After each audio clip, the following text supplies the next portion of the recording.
زي ما اتعودت من وقت للتاني بطلع اتكلم عن امور حياتيه بعيد عن السينما والدوشه دي كلها عموما، فتعالى ندخل في اللي انا عايز اكلمك عنه من غير مقدمات وكلام كتير. لو اتولدت في محافظه زي محافظه دمياط وهتلاقيني بتكلم على محافظتي كتير لان انا بحبها جدا وفي نفس الوقت ما بكرهش قدها. موقفي انا مركب، فممكن بعد ما نخلص الحلقه اكون انت وصلت لاستنتاج عن وجهه نظري عن المحافظه دي. فزي ما بقول لك، لو اتولدت في محافظه زي محافظه دمياط دي هتصطدم بحاجات كتير قوي. اولها هي طبيعه تنشئه الاطفال في دمياط. هنا على عكس جميع المحافظات اللي ما بيبقاش مطلوب منك فيها اي حاجه غير انك تركز في دراستك لحد ما تخلص، تقعد ترتقي في المراتب التعليميه اللي ملهاش اي لازمه وكلنا بقينا عارفين، بس انت غايتك من الحياه بالنسبه لاهلك انك تجيب درجات وتعدي من صافي بدرجات حلوه كمان وتخلص دراستك، وبعدين بقى نبقى نشوف. لان غالبا لو انت من الطبقه المتوسطه عادي يعني، فبعد ما بتخلص كليتك في كل المحافظات انت بتبقى مسؤول عن نفسك 100%، ما عادش ليك علاقه بالبيت خلاص، وده شيء طبيعي. ده ما يمنعش ان في ناس بره دمياط بيشتغلوا ايام دراستهم عادي برضه، بس انا بتكلم على الاغلبيه. على الجانب الاخر بقى في دمياط، وزي ما قلت في حلقه شباب فاكهه لو شفتها، العيال لازم تشتغل من ابتدائي حرفيا، وخصوصا في اجيال ما قبل انهيار النجاره واي حاجه ليها علاقه بالخشب. مش شرط علشان تشتغل وتساهم بفلوس في البيت لو ابوك مش موجود او يعني باختلاف الحالات زي ما كان في عيال كتير قوي بتعمل، لا مش شرط. لطالما كان الهدف الرئيسي من شغل الاطفال في دمياط هو تنشئتهم كما نشأ ابوهم واجدادهم واجداد اجداد. تعرف قيمه القرش وبيجي منين القرش ده، والاهم هو ازاي تحافظ عليه، ناهيك عن اصول الصنعه اللي انت كنت هتتعلمها باختلاف المرحله اللي ابوك او الورشه اللي انت كنت شغاله فيها في مراحل انتاج الاساس. وبعيدا عن الاساس خالص، لان في ناس بتحصر دمياط في الخشب وكاننا مثلا بناكل خشب، حياتنا كلها خشب ومشبك عادي خالص. في عيال صغيره اصحابي واحنا صغيرين اللي شغال في قهوه واللي شغال في سوبر ماركت، ميكانيكي، سمكري، اي حاجه. المهم هي تنشئه الطفل بالمبادئ اللي قلت لك عليها دي. ونظرا لبعدنا التام عن النجاره اللي هو انا واهلي وبيتي يعني، وعشق ابويا المحموم للعربيات وتاريخه الذهبي في دمياط، كان بيركب عربيات مفيش اتنين منها هنا. اول ما خطب بقى زمان ما كانش يقدر كده يخرج عادي خالص في راس البر زي ما الناس بتخرج، لان من يمين بقى ومن الشمال والناس ازيك ومش عارف ايه، يسيب العربيه شويه يلاقي الناس بتتصور عليها. ابويا كان نموذج للبول ووكر والفان ديزل الدمياطي، ضحى بحاجات كتير علشان يجري ورا شغفه في العربيات وفي الحاجات دي. فمن زمان وانا صغير بنزل اقعد في محل اكسسوارات العربيات بتاعه والمغسله برده بتاعته، قاعدين كده عادي تهب في دماغه ويقوم يعمل اللي هو الستيكر اللي كان على السوبرا البرتقاني بتاعت بول ووكر في فاست اند فيوريوس ويحطها على اي سيرتي عادي جدا. جنوط بقى، بي اسات بقى وحاجات، ونرش ده ونلون ده وننزل العربيه دي ونعمل. اخلص اليوم اطلع البيت افتح الكمبيوتر اقعد اتفرج على فاست اند فيوريوس بجميع اجزاء. صحابه كلهم نفس الموضوع برضه بتاع العربيات، يمين وشمال ناس بتتكلم 24 ساعه ما فيش وراهم غير ده. ايفنتات بقى كل سنه وكل جمعه يروحوا يتجمعوا في راس البر بالعربيات. كنت عايش حلم اي حد بيحب العربيات بس ابوه مش مهتم مثلا ومعاه سوزوكي ماروتي. وما اكدبش عليك كنت مشدود جدا للموضوع. وعلى جنب كده وانا بتفرج على فاست اند فيوريوس افتح برنامج كده يعني عتيق وعفى عليه الزمن، مش عارف لسه موجود ولا لا،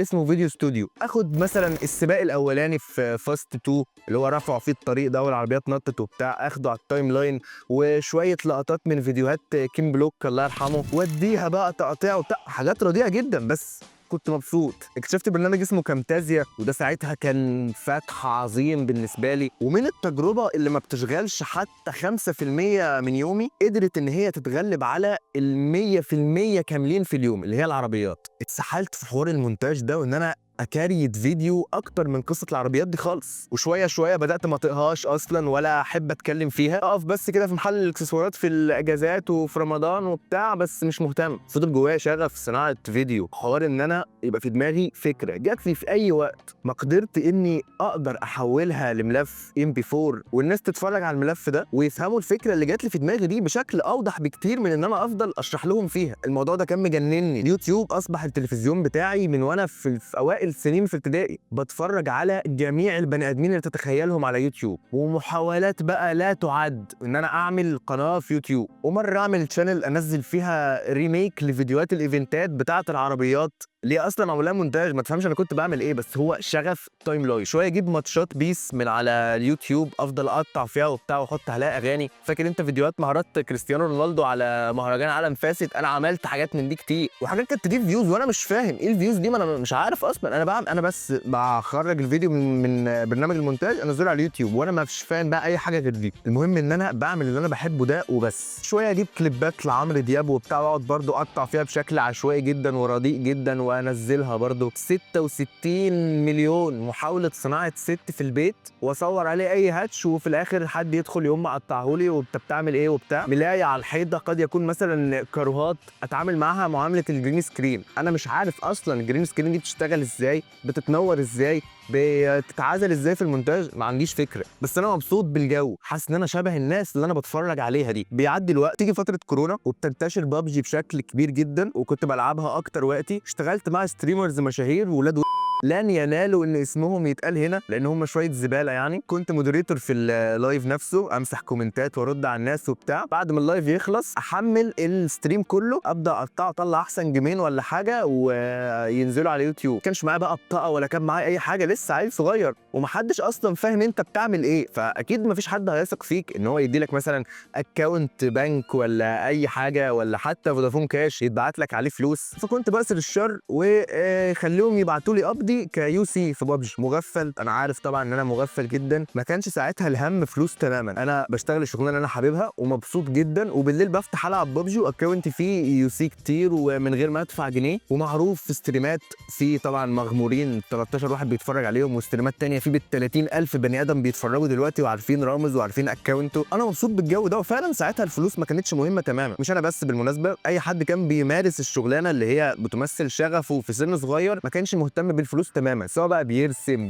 مش عارف بيعمل اي حاجه. الفلوس ما كانتش هدف وانت صغير، ومع الوقت بتموت بابجي. زي ما قلت لك دايما الاهالي عايزينك تبقى بتشتغل حاجه. فنزلت اشتغلت في محل ملابس داخلي حريمي ولانجري، وشايفك يا اللي بتضحك، الشغل مش عيب تماما. الله يسامحه بقى الحاج وائل يقول لي لازم تتعلم بتاع ده تجاره. يعني هي التجاره ما بتحلاش غير بين والخرا. بتنيل اتعلم ديكها في سوبر ماركت ولا اي هباء، بس هو ايه الكيس. اشتغلت شويه عند فوتوغرافر فاشل برضه. كل اللي كانوا بيروحوا له بشهادته هو واللي شغال معاه ما كانوش بيعرفوا يمسكوا الماوس اصلا. انا راجل رايح له جاهز على ريتاتش، وفعلا عملت حاجات بالهبل بعملوا فيها ريتاتش، وبقعد انضف في السيتس وبتاع كاس على الارض كذا، بقعد انضف انا اعمل وش ريتاتش عادي الناس بتعمله في سيشنز الافراح. عملت له شويه شغل عمري ما ابوش همه. بعد فتره يقول لك انت بتتعلم ومفيش فلوس دلوقتي وبتاع. احتك بقى بتجار عربيات شواذ ولاد معايا تاريخه كله اقدر افضحه الوقت اهو. الواحد بيحاول يمسك لسانه، بس سامحني في الحته دي هشتم وهقول اللي انا عايزه. جربت اقف في سوبر ماركت وجربت اقف عند عطار، دي تجارب ما استمرتش كتير، واهلي شخصيا ما يعرفوش عنها حاجه. لو حد شاف الفيديو ده هيبقى بيسمعها دلوقتي لاول مره. ومن خلال التجارب اللي مش كتير دي بس اكتشفت في نفسي عيب قاتل. انا ما بعرفش اشتغل تحت بص، يعني ما اعرفش كده اتعامل مع حد يقول لي اعمل وسوي وبتاع. انا ما عنديش مشكله فعلا ان اعمل واسوي اي حاجه، بس ما حدش يقول لي. وبقول ان ده عيب قاتل لان ساعتها انت ما كانش قدامك اي رفاهيه غير انك تشتغل في الشارع مع الناس، في حد فوقك، وما قدرتش اكيب اب ويز ذيس شيت. فعرفت ان الشارع ده مش كاري تماما، ومش ده اللي انا عايز اعمله خالص يعني. لحد 2021 ودي السنه اللي عملت فيها البيرسونا. القناه دي دلوقتي فيها 20 فيديو تقريبا. اللي ما تعرفوش ان كان في 20 غيرهم، بس مسحت حاجات بالهبل لاحتوائهم على كم غير طبيعي من الكوبي رايتس، وانا ما كنتش اعرف ساعتها الكوبي رايتس دي بتشتغل ازاي. ومجموعه ثانيه من الفيديوهات برضو مسحتها لانها كانت رديئه جدا، وما اقدرش دلوقتي ان انا اواجه بيها العالم. ابص عليها كده مع نفسي اقول شوف الله الواحد اتطور، بس ما اقدرش فانا اطلقها كده في العلن. لحد فيديو بعنوان ليه مروان حامد مش مخرج عادي. نزل الفيديو ده وبعته لنور على انستجرام. نور اللي هو صاحب قناه واي كوميدي، من اجمد القنوات اللي كانت بتعمل كونتنت، هو للاسف دلوقتي ما بيعملش. بعت له الفيديو ده وما كانش عندي اي نوع من انواع الثقه اللي هو هيرد، ولا كنت متعشم تماما. مره واحده الاقي نوتيفيكيشن شير الفيديو بتاعي عنده على يوتيوب، بوم، في تقريبا 6 ساعات ولا 5 ساعات حاجه زي كده جبت 1000 فيو. ودي كانت نقله نوعيه، وكومنتات بالهبل بقى، ودي كانت مصيبه بالنسبه لي. انت بقالك سنين بتعمل فيديوهات وبتشوفها انت بس لوحدك، حتى الناس بيقول لك كنت تليفونين من البيت. ما كانش في تليفونات من البيت بتدخل على القناه بتاعتي، انا بعمل حاجه ما حدش عارف ان انا عايش اصلي. وبيرجع فضل كبير قوي لانطلاقه او بدايه انطلاقه الواحد هو نور صاحب قناه واي كوميدي اللي قلت لك عليها. هتلاقي القناه في الديسكربشن. هو مش بينزل فيديو دلوقتي، ده ما يمنعش انك تدخل تتفرج وتشوف اللي هو بيعمله، حاجات خطيره. ودي كانت هايلايت كده في حياتي. من اللحظه دي قررت ان انا مش هعمل حاجه في حياتي غير ده الشخص اللي انا عايز اكونه، ودي الحاجه اللي انا عايز اكمل حياتي وانا بعملها. مش شرط يوتيوب، لا، فكره عموما ان انا بصنع محتوى، فكره بحولها لفيديو. زي ما قلت لك اشتغلت كاديتور فريلانسر فتره برضه، والتربح من يوتيوب بالنسبه لي ما كانش شيء سهل، لان صناعه الفيديوهات في يوتيوب خصوصا بعيدا عن الفريلانسات بره وكده هي شيء مزاجي جدا. مش طول الوقت انت هتقدر تقعد قدام الكاميرا تتكلم، مش طول الوقت انت قادر تكتب سكريبتات. ده غير ان انا لما بقرر اعمل فيديو فبقع في كارثه البرفكشنزم، بقعد اعمل في الفيديو 60 سنه علشان يطلع بصوره معينه في دماغي. فنزلنا نعمل ريلز في كافيهات ومطاعم وبتاع، نجرب نصور لمدرسين، ومن هنا بتبدا الكارثه. دمياط يا صاحبي مش مكاني، مش مكان اي حد عايز يعمل اللي احنا بنعمله ده، مش مكان اي حد جديد عامه، مش جديد اللي هو ما عندوش خبره، لا، مش مكان اي حد عايز يعمل حاجه جديده. الناس كلها في الشوارع مش فاهمين انت بتعمل ايه. انت لو نزلت بالكاميرا كده وعلقتها ومشيت بيها هيضربوك بالنار. تنزل عند حد تقول له هنصور، يقول لك اه تمام، طيب كاميرات بقى واضاءه وهنعمل سيتس بقى، لوكيشنز معموله علشانك انت علشان تصور فيها والدنيا تبقى تمام. لا يا باشا، انا هجيب ايفون، مش تليفون عادي، انا بروفيشنال. هجيب ايفون وهجيب لك رينج لايت، كشاف اجيب لك كشاف، ونمشي الدنيا بيا، انت عارف يعني اللي فيها وبتاع، التكلفه ومش التكلفه. وكنت هقول عادي قوي لو الكلام ده اتقل من 1 أو 2، لكن مفيش حد في دمياط غيره بيقول الكلام ده. هم الناس معاها فلوس عادي جدا، ربنا يكرم الجميع، بس ما حدش لسه مقدر فكره السوشيال ميديا. واحد فتح كافيه دخله جميل وكويس عن الدايره اللي حواليه، مفيش حد ساكن بعيد عنه ب 30 دقيقه مثلا عارف ان هو عايش. فالمشكله دي كبيره قوي عندنا، وخصوصا بقى الفيديو اديتورز او الميكرز عموما. احنا تقبلنا شويه فكره الفوتوغرافرز لان الموضوع بقى له شويه قدم يعني، والناس نوعا ما عجبها الموضوع، بتاع مش عارف اجيب واحد يصورنا، فالناس عجبها الموضوع. لكن فكره ان انت اديتور وبتصور فيديوهات وبتاع، محدش مهتم بده تماما هنا. مش محدش مهتم، محدش فاهم، في قدر من الجهل كده. طب بص، هنشتغل لك في الاول كده 2 ريل ولا حاجه، تشوف الدنيا تعجبك، ممكن نكمل مع بعض. والله تصدق دول جامدين قوي، وايه الحلاوه دي، وايه الجمال ده وبتاع، وده انت فاجر ومش عارف ايه، وتطبيل بقى كتير. طب تمام، مش الفيديو عاجبك؟ انا عايز 5 قروش في الفيديو. لا يا عم معلش مش دافع. وعلى فكره اللي انت عملته ده، الواد ايمن ابن احلام كراويه بيجي عادي جدا بتليفون ورينج لايت، ولو فاجر وقادر هيبقى معاه جيمبل بتاع التليفون كده صغير ب 2000 جنيه، وبيعمله عادي جدا وبياخد قرشين. يا عم تليفون ايه، بقول لك انا معايا اللي بيصور ومعايا اللي بيمنتج ومعايا العده ومعايا الدنيا، كل دي لما بتدور بتبقى تكلفه، وخصوصا ان الشغل عجبك. معنا اللي بيصور بيتفشخ وهو بيرص اضاءه وبيطلع عينه وهو بيصور، وانا بقعد قدام بريمير بال 30 سنه عشان اعمل حاجه ترندي وتشد العين، وريلز اللي عجبتك دي علشان تجيت ريتش وتكبر. مش بشتغل على كاب كات زي ايمن ابن احلام كراويه اللي انت بتديله القرشين وبتمشيه دول، لا معلش، لميلي الدنيا بتليفون ورينج لايت وبتاع، والقرشين هديهم لك. فبتبقى انت هنا بين نارين، نار انك تقلب وتشقلب وتمشي دنيتك وتاخد القرشين وتمشي، يا اما تشتغل زي ما انت عايز وتقعد بقى تستنى الزبون اللي هو المثالي اللي صعب يجي اصلا. لو انت شقلبت وقلبت هتطلع فيديوهات وفوتج ما تقدرش تحطها في بورتفوليو، فلما تخلص شغل بعد سنه ترجع تبص تلاقي نفسك ما عملتش حاجه بهذا القدر من الاهميه. ولو فضلت تستنى فمش هتلاقي تاكل، انت خلاص بقيت في جامعه، ليك متطلباتك، بيتك مش مضطر ان هو يلبي لك الرفاهيات اللي انت عايزها دي، فانت مطلوب ان انت تطلع فلوس. عايز تطور عدتك وتشتري حاجات زياده عشان تكبر في الشغلانه اللي انت وقفت قدام ابوك علشان تشتغلها وسبت فرص كتير قوي في الشارع، كان ممكن بعد 5 و6 سنين توصل لحاجه كويسه فيها، تفتح مصلحتك انت بتاعتك مثلا، لكن انت قلت لا، محدش ليه دعوه بيا، وانا عايز اعمل وعايز اسوي وبتاع، ومحدش يتدخل. ابوك كان يقول لك براحتك، بس في 1 2 3 لازم تفهمهم. انت بعد سنين معينه مش هتعرف ترجع تتعلم حاجه انت ممكن تتعلمها دلوقتي وانت لسه صغير، وانت فضلت تحارب في الناس كلها وتقول لا ومحدش ليه دعوه، وانت تعمل ايه دلوقتي؟ قاعد مش عارف تشتغل علشان انت في محافظه زي وزي ما قلت مش المحافظه نفسها، الناس لسه ما وصلتش المرحله اللي تخليهم يفهموا تعمل ايه.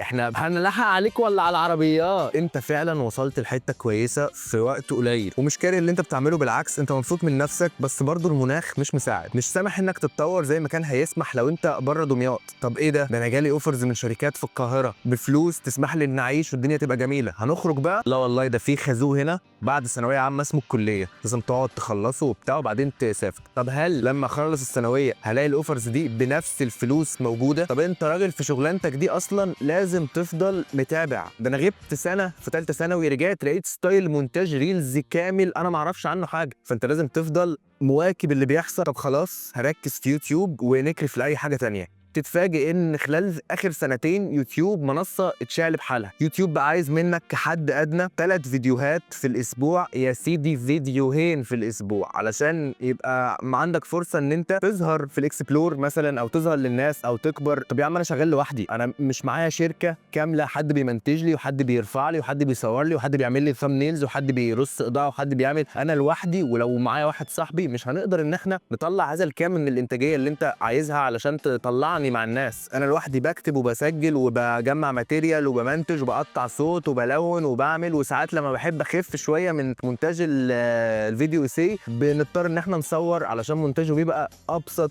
بنوعا ما يعني. بخلص وبعمل ثامبنيل لوحدي وبعدين برفع وبعدين بقعد بقى ادور على اسم للفيديو تايتل واقعد اعمل وبتاع. كل ده ما حدش يقدر يعمله لوحده. قبل كده كنت تقدر، كل الناس اللي طلعت دي زمان بكاميرا تليفون قدام الدولاب بتاع بيتهم وجمعوا ما شاء الله فولورز بالهبل. لكن دلوقتي هو عايز الناس اتعودت زي ما قلنا من حلقتين 3 على مستوى معين من جوده الفيديوهات. واحد بيرجع يقول لك انت بتدلع، طب ما النكرات بتوع الفيديو سي بينزل اكتر منك يا عم. ده راجل ما عندوش مقدره ان هو يكتب فيديو 10 دقايق، فبيكتب سكريبت فيديو 5 دقايق ويهجس كده في المونتاج وطق رزع ويقوم حاطط 5 دقايق تانيين من فيديو تاني او 3 دقايق علشان الفيديو يوصل 8 دقايق ويقدر يحقق عليه ربح. انا ماليش دعوه بحد، احنا بنعمل كونتنت بجد، وكل فيديو بنحارب نفسنا سواء في التصوير او في المونتاج عشان نطلع حاجه احلى من اللي قبلها. ما لا انت بتهجس عامل لي فيها مستر بيست، خليك بقى ملط بسبسكرايبرز بتوعك اللي ما بيزيدوش، بالفان بيز اللي ما بتزيدش وعماله بتقل بالعكس. اقعد بقى. يوتيوب فعلا هو كانه بيقول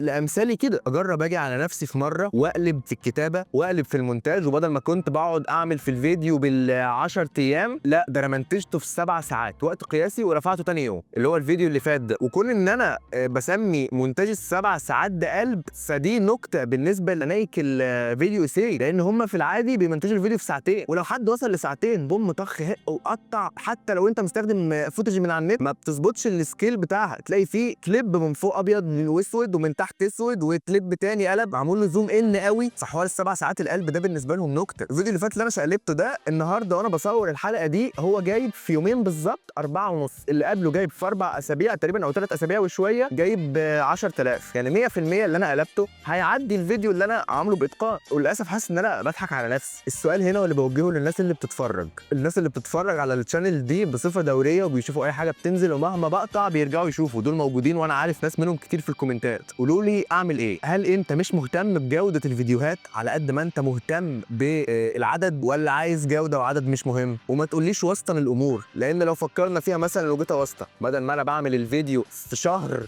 كامل كتابه وتصوير ومونتاج وبتاع، هعمله في قد ايه؟ اسبوعين؟ طب ما برضه مش هوفي لليوتيوب طالبه. هم الحلين اللي قلت لك عليهم، يا جوده قليله وساعتها اقدر اقول لك ان انا ممكن اعمل فيديو في الاسبوع، فيديوهين في الاسبوع ده لو تطورنا يعني، يا اما نطول وننزل فيديوهات بكواليتي زي اللي نزلت قبل كده واكتر كمان، لان الواحد بيتطور وبس. ده فيديو مش مهم تماما، حكيت فيه تجارب كتير علشان اوصل للنقطه دي. وللسؤال الاهم اللي انا كان ممكن انزله في اسك على يوتيوب، بس بننزله في فيديو بحيث انه ممكن يوصل لناس اكتر. ده غير ان انا زي ما قلت لك من وقت للتاني بحب ان انا اطلع اتكلم في حاجه بعيدا عن الفن والهاري ده كله، تجارب شخصيه بتاعتي انا. وتاكد انك عامل لي فولو على الانستجرام، وخصوصا لو عايز تقول لي حاجه عن الصناعه دي او اي حاجه عموما بره، انا موجود على طول على الانستجرام. ولو مش مهتم بالانستجرام ومهتم بالفيديوهات هنا بس، فتاكد انك عامل سبسكرايب ومفعل جرس التنبيهات وكل الحاجات اللي بيقولوها في الاخر دي. وبس كده. سيركش شركه